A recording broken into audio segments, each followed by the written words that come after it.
తుంది. ఎర్ర మందారము, తెల్ల జిల్లేడు, ఉమ్మెత్త గన్నేరు పూలతో వినాయకుణ్ణి పూజిస్తే మీ కోరికలు చాలా తొందరగా తీరుతాయి. ఈ పూలు విఘ్నేశ్వరుడికి చాలా ఇష్టం.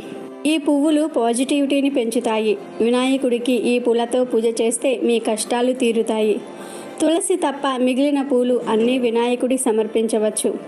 హనుమంతుడికి మల్లెపూలు అంటే చాలా ఇష్టం కాబట్టి ఆంజనేయ స్వామి పూజ సమయంలో మల్లెపూల నూనెను సమర్పిస్తారు.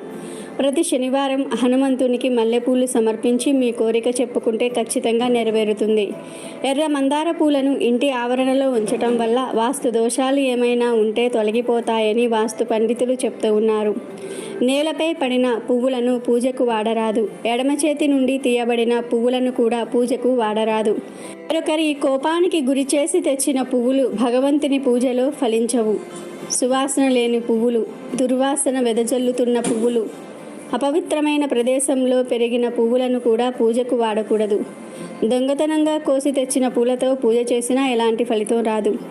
ఇంట్లో మొక్క నుండి పువ్వులు కోసుకున్నప్పుడు దానికి కృతజ్ఞతలు చెప్పాలి. పూజకు పువ్వులను ఎంచుకునేటప్పుడే మన పూజ ఫలబద్ధకం కావాలని ప్రార్థించాలి. సూర్యదేవునికి పూజ చేసేటప్పుడు బిల్వ పత్రాలు లేదా బిల్వ ఆకులను అస్సలు సమర్పించకూడదు. సూర్య భగవానుడికి తెల్ల జిల్లేడు పుష్పాలతో పూజిస్తే ఆరోగ్యాన్ని ప్రసాదిస్తాడని భక్తుల విశ్వాసం. పూజ చేసే క్రమంలో చాలామందికి ఎన్నో రకాల సందేహాలు అనేవి వస్తూ ఉంటాయి. చాలామంది పూజ కోసం పువ్వులను తీసుకుని వచ్చి వాటిని ఫ్రిడ్జ్లో పెడుతూ ఉంటారు. వాటిని మరుసటి రోజు పూజకు ఉపయోగిస్తూ ఉంటారు. మరి దేవుడి పూజ కోసం తెచ్చిన పువ్వులను ఫ్రిడ్జ్లో పెట్టవచ్చా?